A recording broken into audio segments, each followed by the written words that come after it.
नमस्कार प्रेक्षकांनो, मालिकेच्या आजच्या भागामध्ये आपल्याला पाहायला मिळणार आहे की इकडे आता समर आणि दुष्यंत दोघंही बोलत आहेत. त्यांच्यामधला जो वाद आहे, त्यांच्यामधलं जे भांडण आहे ते मिटलेलं आहे. म्हणजे इकडे समरने जे काय कृष्णासाठी केलेलं आहे त्यामुळं दुष्यंतला खूप बरं वाटत असतं. आज त्याला वाटत असतं की आपण या मुलाला खोटं तरी समजलं नव्हतं ना, म्हणजे त्याच्याबद्दल आपण चुकीचा विचार केलेला. अशा सगळ्या गोष्टी इकडे समरच्या बाबतीत दुष्यंतच्या डोक्यात येत असतात. तेव्हा मात्र समर म्हणत असतो की कृष्णा वहिनींसाठी एवढं तर केलंच पाहिजे ना. बंब्या, आता अजिबात काळजी करायची नाहीये. जोरदार प्रचाराला सुरुवात करा, कारण कृष्णा वहिनींचा प्रचार आहे आणि तो जोरदारच झाला पाहिजे, असं इकडे बंब्याला तो सांगतो. तेव्हा कृष्णा वहिनी म्हटल्यानंतर इकडे दुष्यंत आणि कृष्णा दोघंही पाहतात. तेव्हा तो म्हणतो, कसं माहितीये का, आता दुष्यंत माझा मित्र म्हणजे कृष्णा माझी वहिनी नाहीये का, असं तो सांगतो. मग दुष्यंत त्याला सोडून येतो. तो म्हणतो की उशीर झालाय, मला निघायला पाहिजे. दुष्यंत सोडायला जातो. तेव्हा कृष्णा मात्र डोक्यात विचार करत असते की खरंच देवीच्या कृपेनंच हे सगळं झालेलं आहे, देवीमुळेच हे सगळं पॉसिबल झालेलं आहे. कारण या सगळ्या गोष्टी होणं वाटतं तेवढं सोपी गोष्ट नव्हती, पण आज या दोन भावाभावांमधला गैरसमज तर मिटलेला आहे, असं सगळं कृष्णाच्या डोक्यात चालू असतं. तेवढ्यातच दुष्यंत येतो आणि म्हणू लागतो की खरं तसं काही वाईट नाही. आज त्याने तुझ्यासाठी जे काही केलंय ना, त्याच्यामुळं माझ्या मनात त्याच्याबद्दल काही गोष्टी आलेल्या आहेत आणि हे सगळं प्रूव्ह झालेलं आहे, असं इकडे बोलत असतात.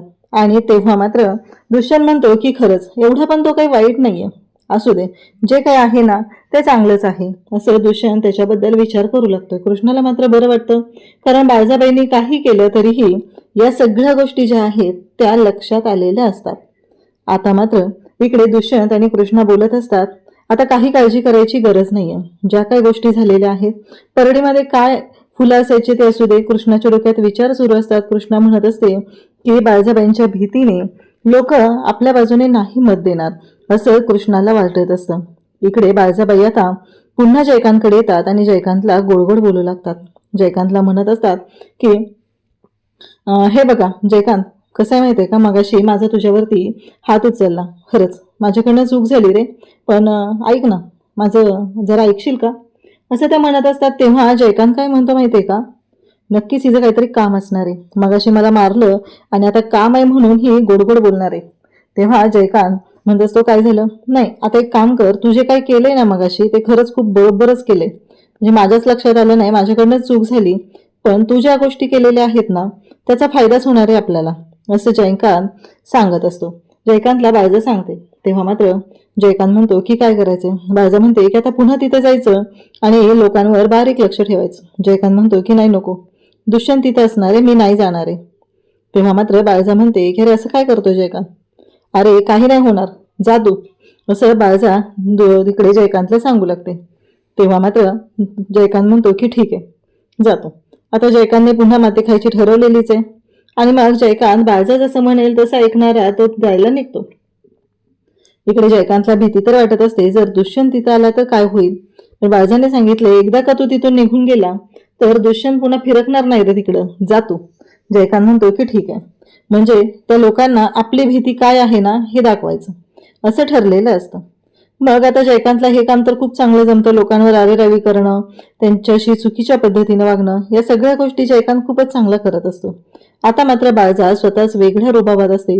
बाळजाला असं वाटत असतं की आपण जे काय करत आहे त्या गोष्टी आपल्यासाठी खूपच चांगल्या आहेत, कारण ह्याच्यामध्ये फक्त आणि फक्त विजय हा बाळजाचाच होणार आहे, एवढंच तिच्या डोक्यात असतं.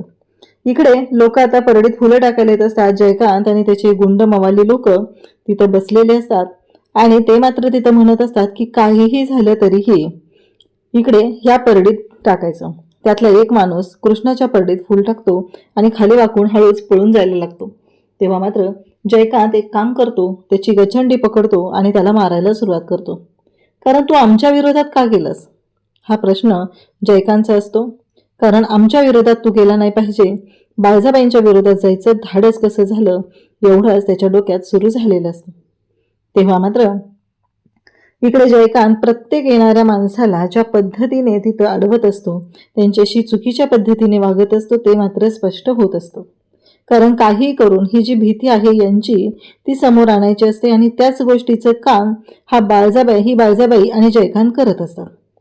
त्यानंतर बायका पण त्यांना कृष्णाच्या परडीत खरं तर फूल टाकायचं असतं, पण त्या काही तिथे फूल टाकू शकत नाहीत. पण जनतेने ठरवलेलं आहे की काहीही झालं तरीही यावर्षी या वक्ताला बाळजाबाईला निवडून द्यायचंच नाही. काहीही झालं तरीही आपला नेता आपण ठरवायचा आहे आणि आपला नेता हा कृष्णच असणार आहे, हे लोकांनी मनातून ठरवलेलं आहे. कारण सगळ्यांची इच्छा एकच होती, ती म्हणजे कृष्णाच्या परडीत फूल टाकायचं. इकडे जयकांत मात्र हे सगळं काम करत असतो आणि त्याला माहिती आहे की काय करायचं आहे आणि कशा पद्धतीने लोकांना लुबाडायचं आहे. या सगळ्या गोष्टी त्याला चांगल्याच जमत असतात. तेव्हा मात्र आता इकडे कृष्णा दुष्यंत सगळे असतात. कृष्णाच्या डोक्यात मात्र शंका आलेली आहे, कृष्णाला भीती वाटत असते. तेवढ्यातच बाळजाचा फोन आलेला असतो. कृष्णा म्हणते बाळजाबाईंचा फोन आहे. बाळजाबाईंना माहीतच नाहीये की कृष्णा आणि जयकांत दोघंही एकत्र आहेत आणि दोघंही आता बोलत आहेत. तिला माहीतच नसतं की दुष्यंत कृष्णासोबत तिथंच आहे. बाळजा मात्र म्हणते की कळलं का, फक्त बाळजाबाईंची भीती जिंकत असते. बाळजाबाईंनी लोकांवर आजपर्यंत जो वचक ठेवलेला आहे तोच जिंकत असतो.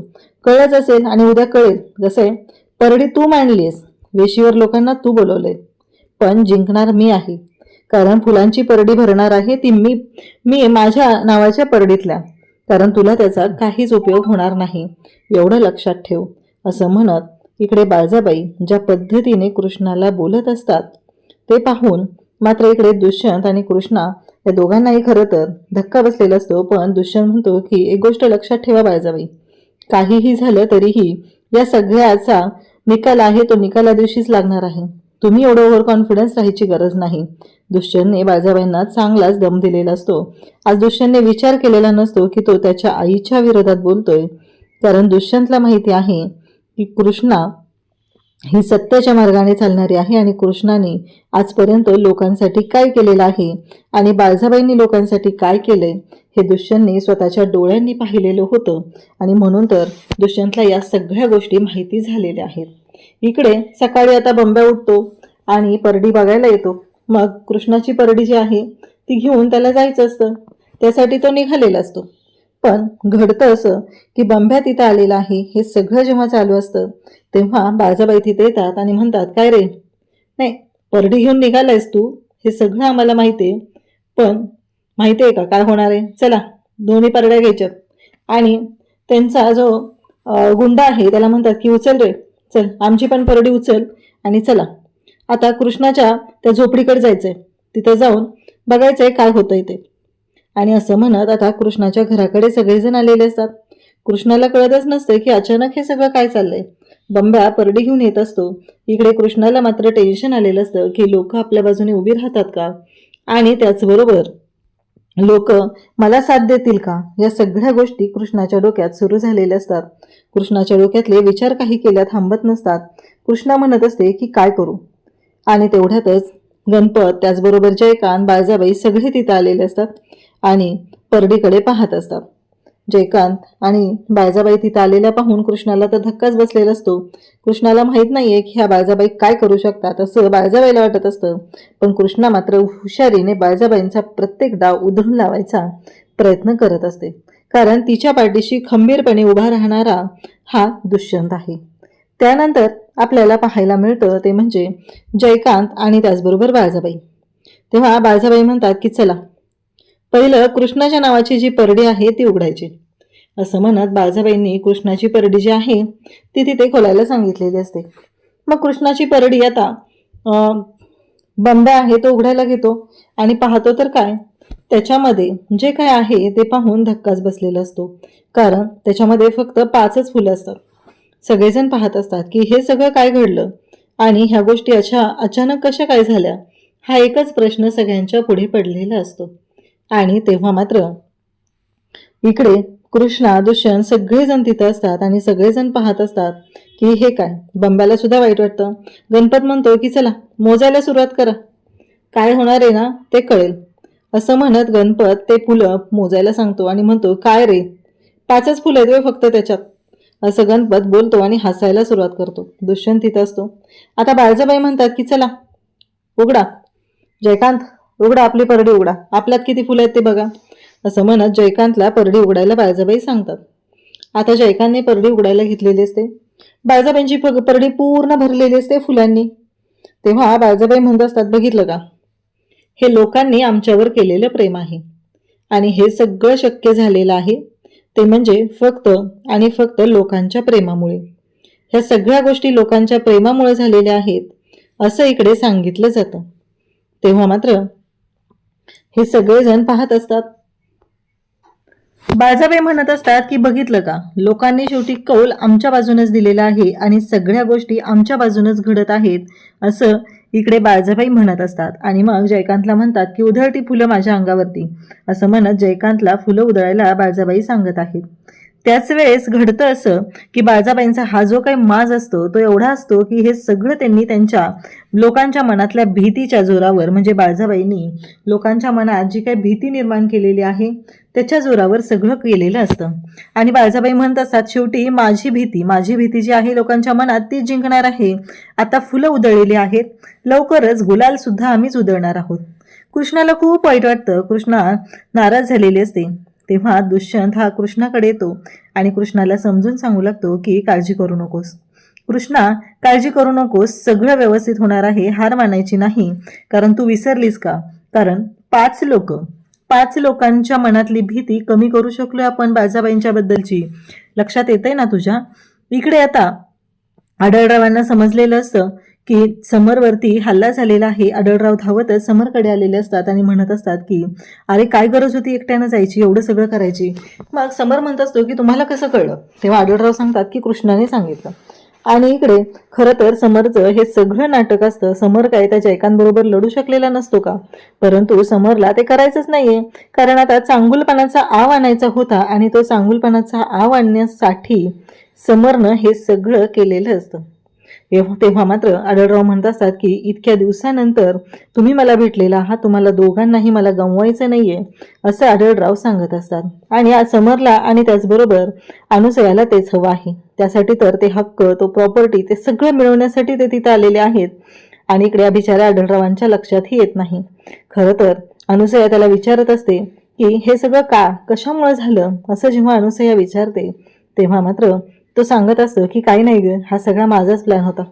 कारण त्या जयकांत माझ्या डोक्यात काठी मारणार हे मला माहीत होतं, पण त्या दुष्यंतच्या मनात माझ्याबद्दलची इमेज चांगली व्हावी यासाठीच हे सगळं मी केलेलं आहे असं स्वतः तो तोंडाने सांगू लागतो.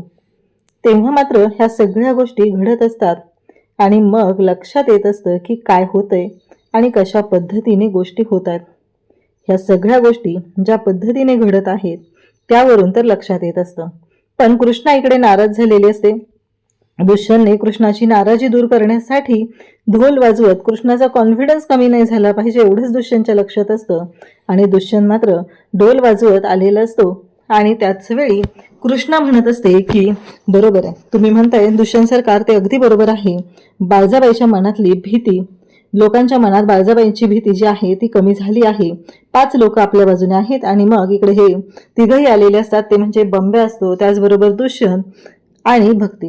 हे तिघही म्हणत असतात की कृष्णे माघार घ्यायची नाहीये, अजिबात माघार घ्यायची नाही, एवढं लक्षात ठेव. काही झालं तरीही आपल्याला माघार घ्यायची नाही हे कायमस्वरूपी लक्षात ठेवायचं आहे.